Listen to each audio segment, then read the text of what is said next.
Number 13. Carnival of Souls.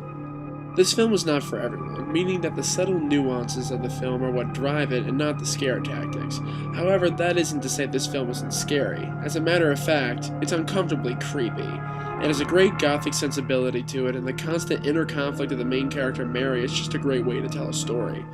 Throughout the film, she is constantly confronted by the personal demons of her spiritual, communicative apathy. The music is shrilling and very unpleasant, building on the foreboding atmosphere that director Herc Harvey so successfully generates. And the climactic end, beginning with the dance sequence, is something really to check out, regardless if you like the film or not. All in all, a good start to the list.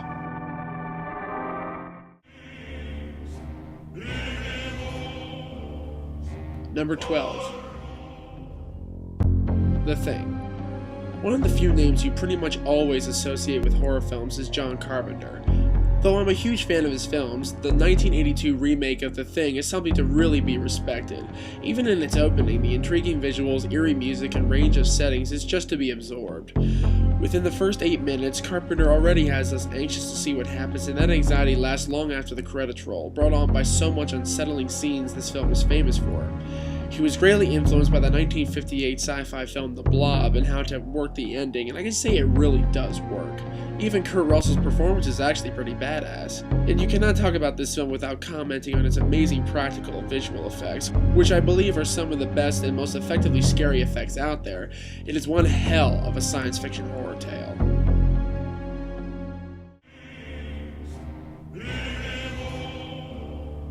Number 11. Scream.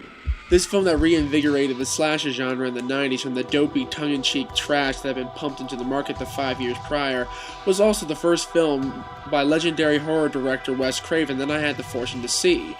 This movie is a commentary upon itself. People know that making an original horror film was pretty hard since practically everything has already been told several times over.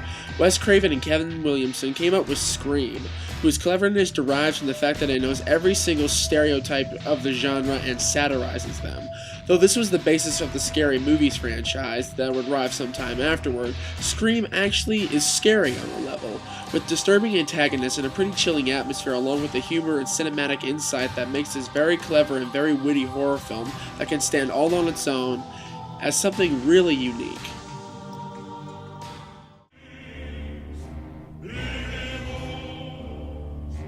Number 10. Les Diaboliques. Alright, I'm sort of cheating on this one. It isn't technically a horror film, but hear me out. Justifiably hailed as one of the most suspenseful films ever made and often compared to Hitchcock's work, this film is downright brilliant in its story and structure. It takes the concept of a missing body and makes it something far more suspenseful than many films can drum up. You watch every facial expression and every detail on the screen with increasing paranoia yourself in order to understand what on earth could have happened. The dark and brooding visuals and lighting mixed together by the chilling script makes this film actually very scary on a subconscious level. It is the fear of anticipation, always afraid of what will be revealed, and the ending still leaves you thinking and debating long after the credits have finished rolling. Very few films can achieve that sort of reaction.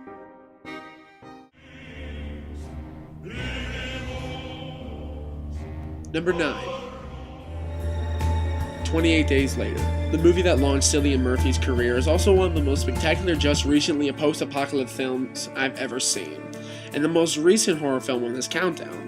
The visuals of those infected with the rage virus are scary enough on their own. However, it's the chilling landscape of the deserted and desolate London that really gets under your skin. And the very fact that society has broken down, which is also reflected in the aspects of the soldiers led by Christopher Eccleston, is what the mood of the majority of the film is about. It is about the survival in a Darwinist-style afterworld that is just so effective in its delivery. Danny Boyle took something that has become quite stale in the film medium and transformed it into something that has reinvigorated a losing genre. Even though I do not consider it a zombie film, it has helped along the genre nonetheless. The visuals are barren and haunting, the acting is subtle and realistic, and aside from the social commentary, it's a pretty scary film. It has a few action chase scenes in it, but it's the time when it's moving slow that really earns this movie its bones, using the art of suspense to a masterful degree.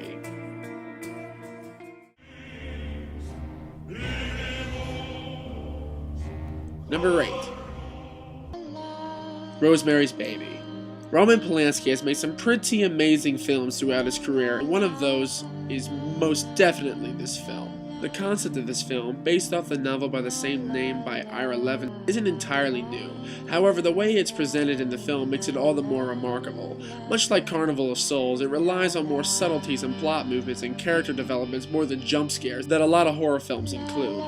And also, much like Le Diabolique, it uses suspenseful tactics more than horrifying ones to really give you a satisfying payoff at the film's climax.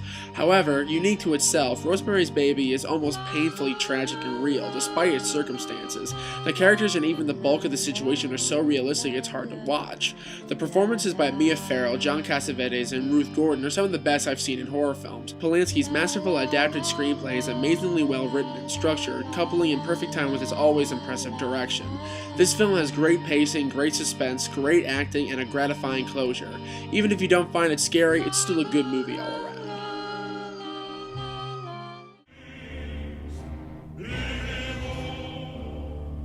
Number 7. Carrie. This is one of the few films that really makes me incredibly upset each and every time I watch it, but I keep on coming back to it.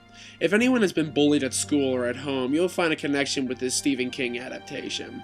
I read the story when I was younger and revisited it again many times since then, and I love the story.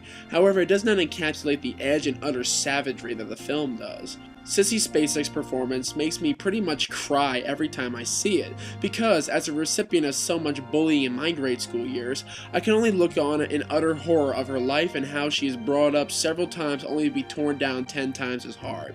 Piper Laurie is one of those film characters that you love to hate, and by God do I despise her character and everything that she does in the film. That is one hell of a performance. Even John Travolta and Amy Irving do great jobs in the roles they are given. The music, the cinematography, and above all the acting is what makes this film an upsetting and depressing number 7.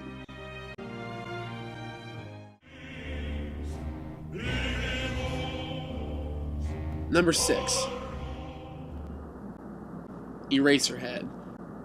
This is just an extraordinarily uncomfortably surreal movie, something you usually connect to David Cronenberg, not David Lynch. However, as a Lynch fan, I can say he should make more horror films. This movie has very little dialogue, and what dialogue there is usually very strange or encompasses multiple meanings.